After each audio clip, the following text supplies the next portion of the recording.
Wolford, Brunswick, Germany. Dr. Kumar has handled more than 27 R&D and consultancy projects. He is working presently as coordinator Unnat Bharat Abhiyan, flagship program of MHRD. I invite you, sir, for your lecture.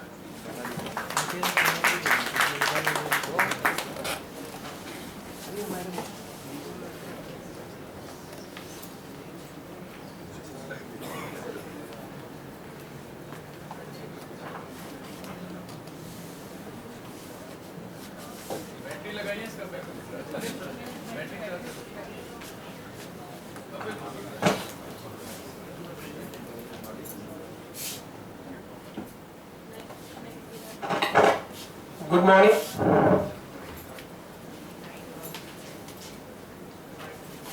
I've come to know that it's a vacation time.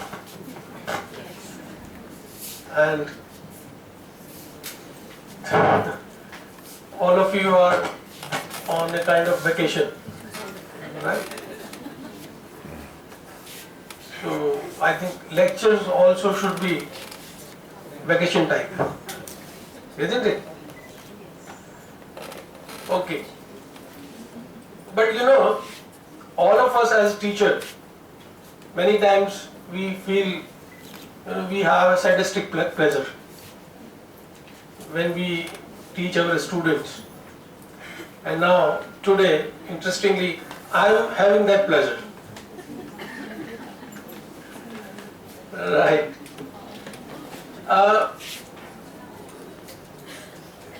I'm not going to talk on any technology today. I'll be discussing some very general things. Most of the things we already know. But I'll try to gather all those things, and then we'll try to have a lively discussion. I was in a conference. I'll start my lecture with one small story, not a story, but it's a true incident. It happened with me. I was attending a conference, and there was a conference on Sustainable Cities Network, actually University of Minnesota. I was working one of the professors of University of Minnesota. So she organized a 3-day workshop in India where China, India and US universities, academicians, they were participating.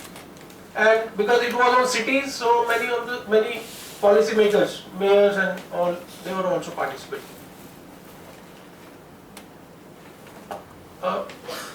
One Chinese researcher, he started a very senior person working on sustainability, sustainable services in urban areas.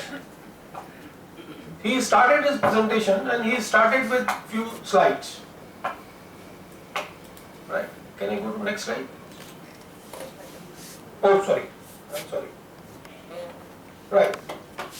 So like this, this was not the slide, but he also started with few slides with different pictures. The first picture he showed was a cow moving on a road and there was a traffic jam. 4 or 5 cows crossing the road, and he showed few such pictures. Some children in street, dogs were playing there, Then he showed a small video. He was coming back, or he was actually coming from airport. So he was coming through Mahipalpur, and there he found 2 bulls, fighting.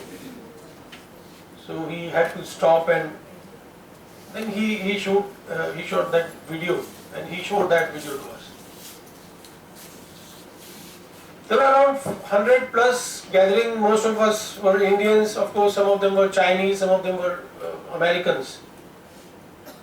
और आप बता सकते हैं, gas कर सकते हैं कि सारे इंडियंस के दिमाग में क्या चल रहा होगा? Just imagine कि I'm showing, or somebody here from China is showing such pictures. आप लोग बता सकते हैं क्या चल रहा होगा?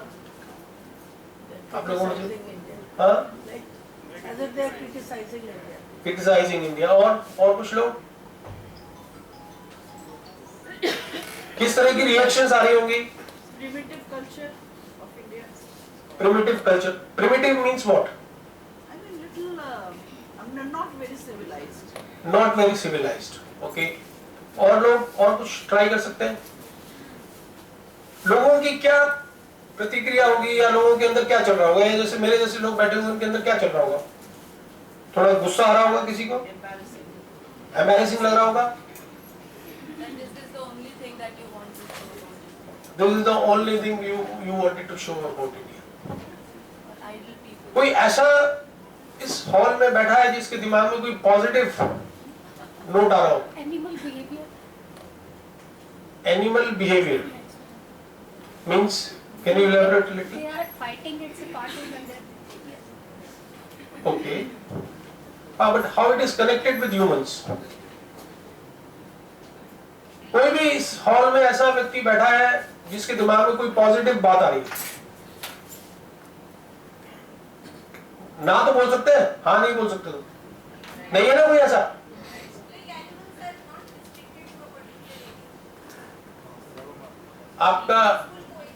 आपका डिसिप्लिन क्या है? आर्ट्स। That's right. क्योंकि साइंस एंड टेक्नोलॉजी वाला तो कोई इस तरह का आंसर दे नहीं सकता।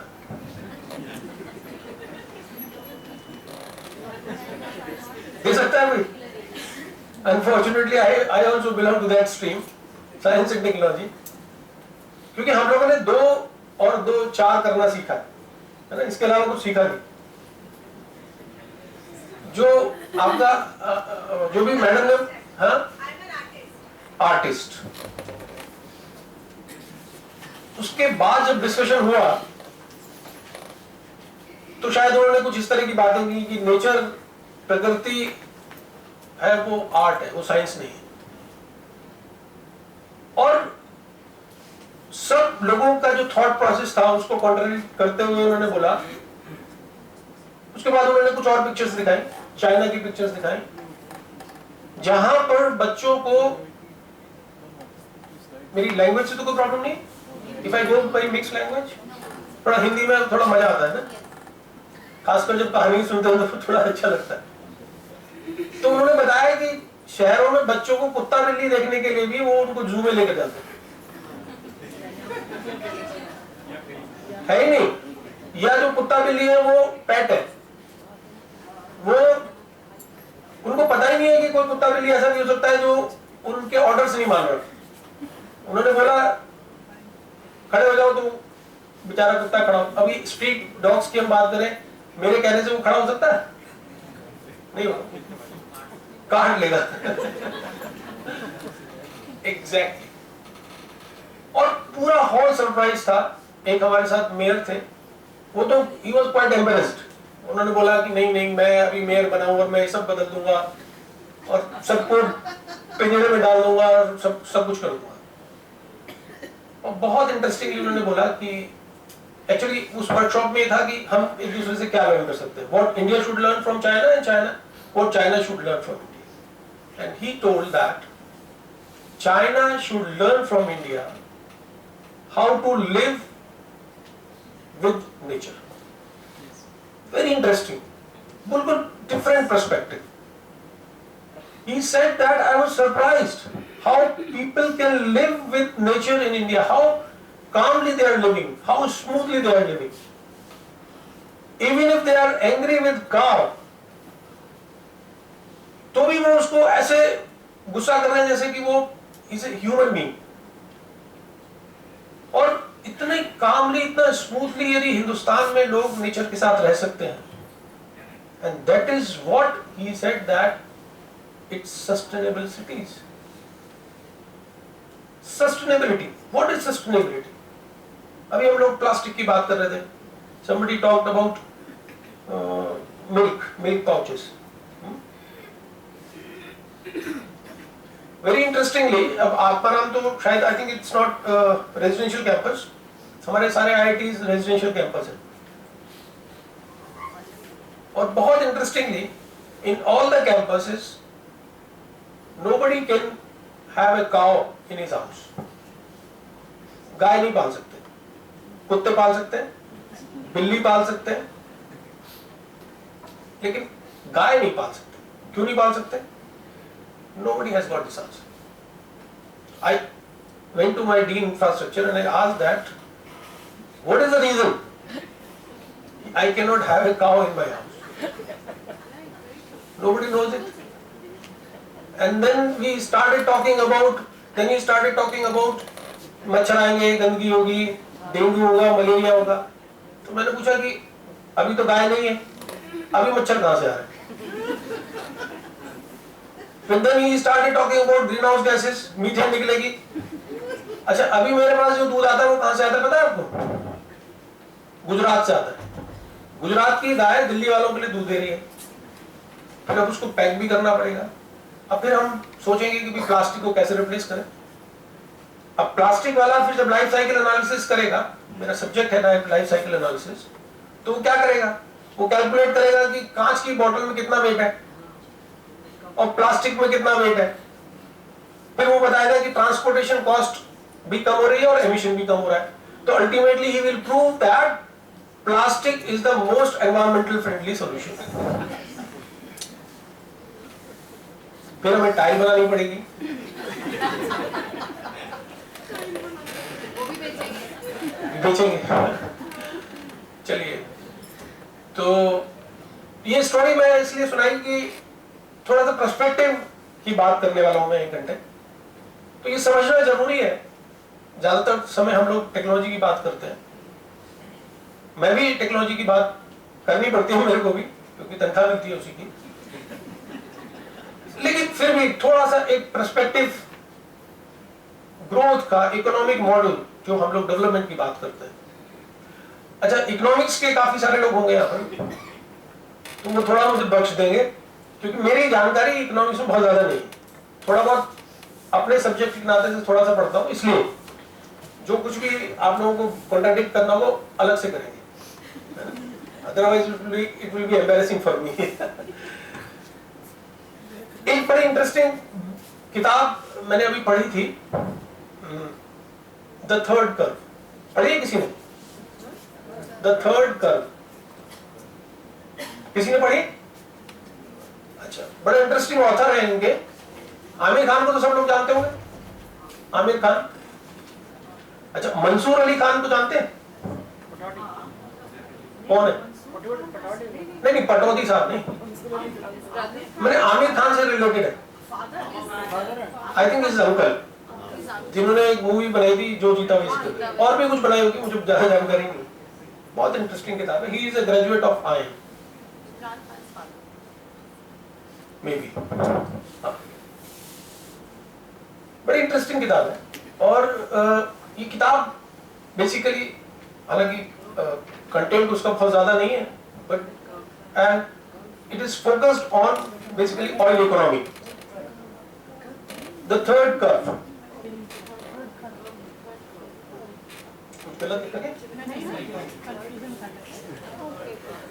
ये 2 पिक्चर्स हैं, क्या इन पे हम लोग थोड़ा सा डिस्कशन कर सकते हैं 1 और 2 मिनट? क्या आपको लगता है दोनों पिक्चर्स में से पहला क्या है, दूसरा क्या है? I can talk about second. Second is a Vitruvian man, and it is from Leonardo da Vinci, not from the third curve. बाप रे बाप, इतना तो मैंने सोचा ही नहीं। yes, ये मुश्किल है, टीचर्स को पढ़ाने में ये मुश्किल। No, I am from the science chemistry. Oh, that's very good. That's very great. Okay, he talked about the origin of the picture, but मैंने जो यहाँ पर ये पिक्चर्स रखी है इसका फोकस कुछ और है। नीचे टाइटल है mind concept, mind oblique concept and body oblique reality. मेरा topic, because I am talking about growth, तो I have taken these pictures from this book with a different perspective. First picture shows the concept, the mind, मतलब उसकी कोई boundary नहीं है। आप यहाँ बैठकर you can one day you can imagine that you are the president of United States, no boundaries। आप कुछ भी सोच सकते हैं। आप सोच सकते हैं कि सचिन तेंदुलकर ने पूरे एक दिन में 500 रन बना लिए। पता नहीं आप लोग ऐसा सोचते नहीं सोचते, मैं तो बहुत सारी चीजें ऐसे सोचता रहता हूँ। बहुत अच्छा लगता है, एकदम ऐसा लगता है कि जब 7th पे कमीशन आने वाला था तो मैंने एक दिन सोचा कि मेरी तनख्वाह ट्रिपल हो गई 4 टाइम्स हो गई, और एक दिन तो मैंने जाके कुछ पैसे खर्च भी कर डाले, बड़ा अच्छा लगता है। तो माइंड और कंसेप्ट जो है उसकी कोई लिमिट ही नहीं है।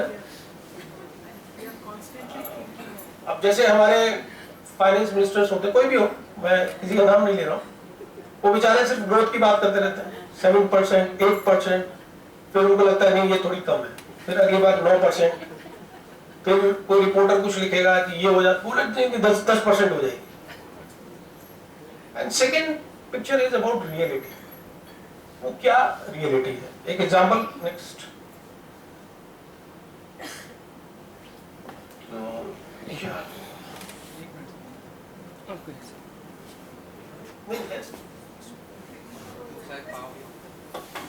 तो ये एक एग्जाम्पल उसी किताब से है, बड़ा अच्छा एग्जाम्पल, बड़ा इंटरेस्टिंग है।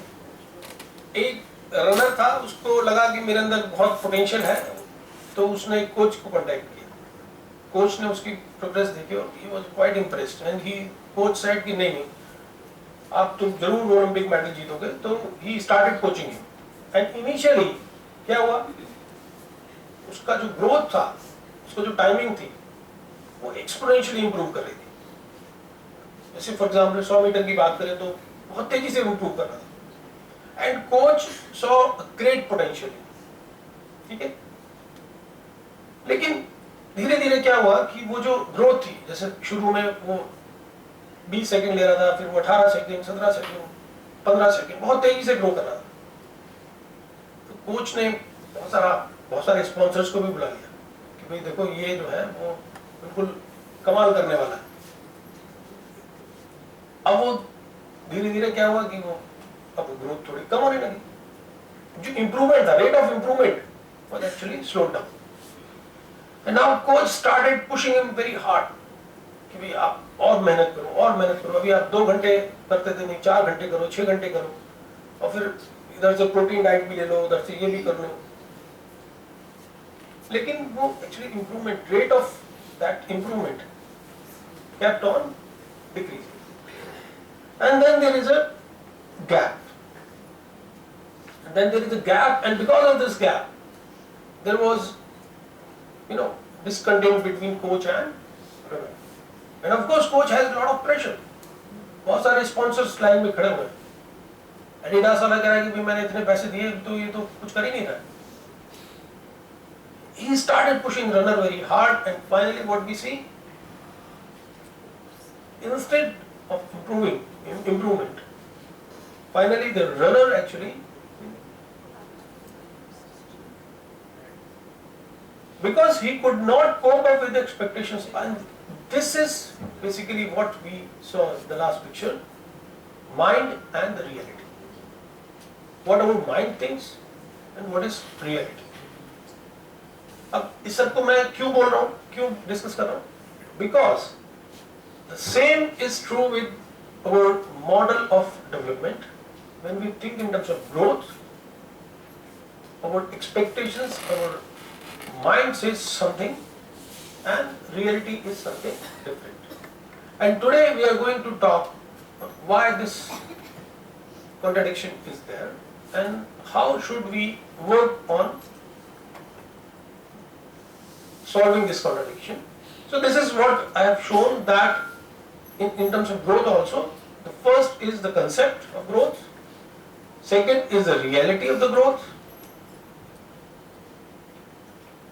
and that is what actually happened with the जो economists ने जो model दिए, जो growth की theory the, the evolution of that theory, it happened like this.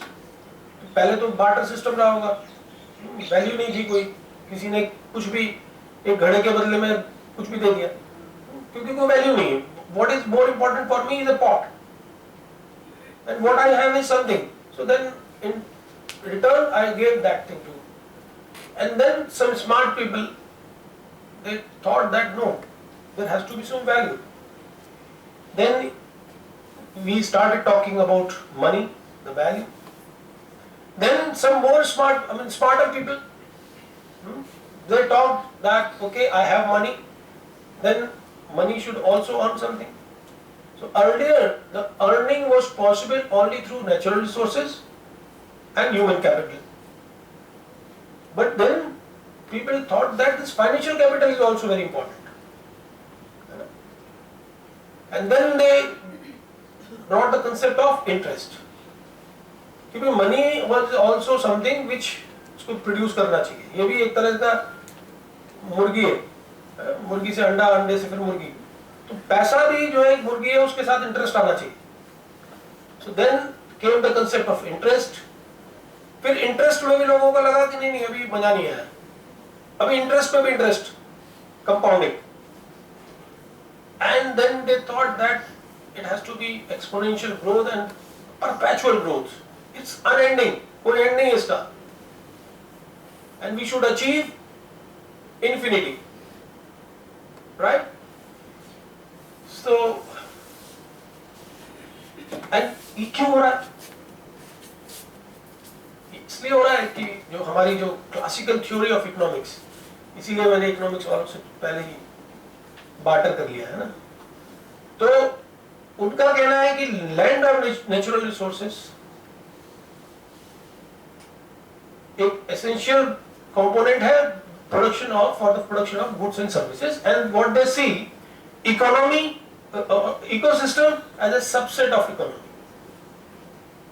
and they feel that there is no boundary for economy to grow. Right? I think I can skip that. This is, all of you understand what are renewable resources, what are non-renewable resources. So for them, economic growth means what? Just increase in GDP.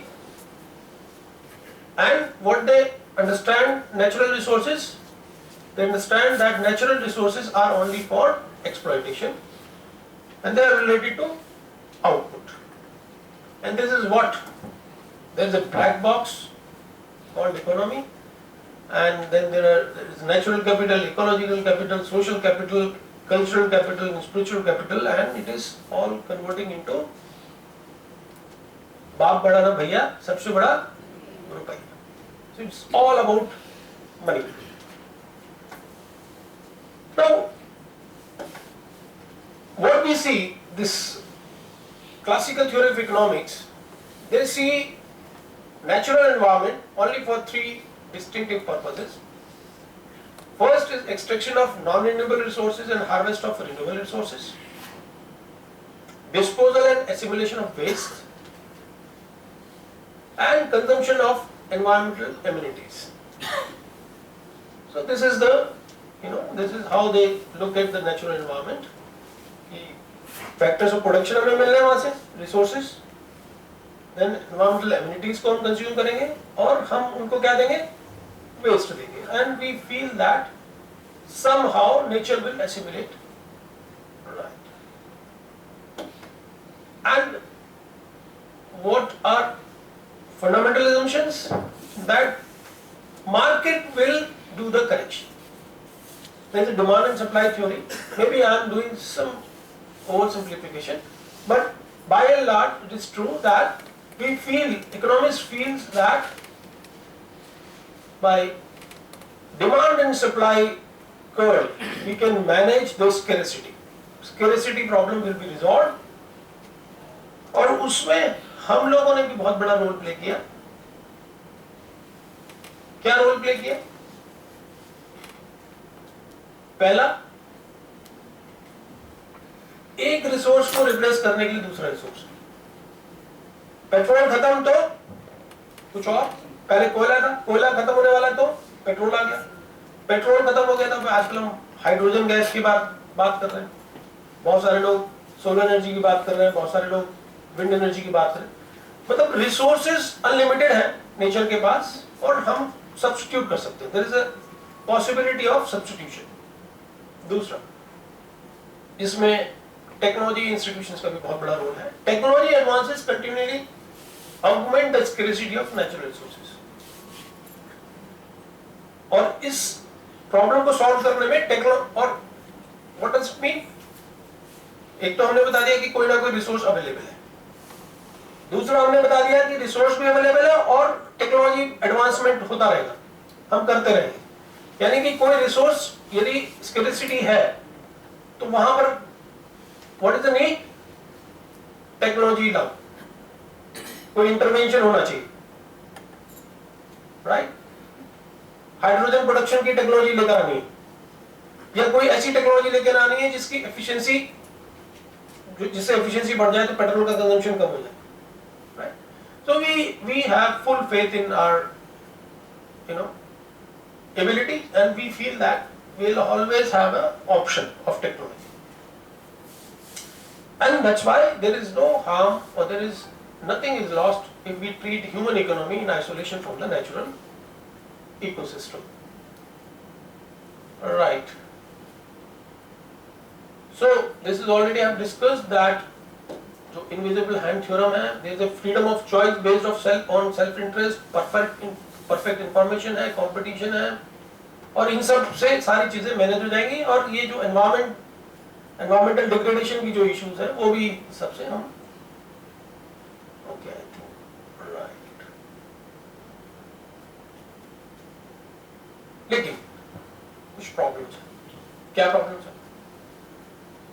अच्छा, एक सवाल मेरे को ये बताइए कि 1970 में ऐसे कितने लोग हैं जो दिल्ली में रहते हैं? मतलब दिल्ली में तो सभी रहते होंगे, जनरेशन से जो लोग दिल्ली में रहते हैं। Okay, have you seen Yamuna in 1970s? That's very clean. अच्छा, 1970s और 80s में? 80s में भी। अच्छा, दिल्ली की पॉपुलेशन कितनी होगी 80s में?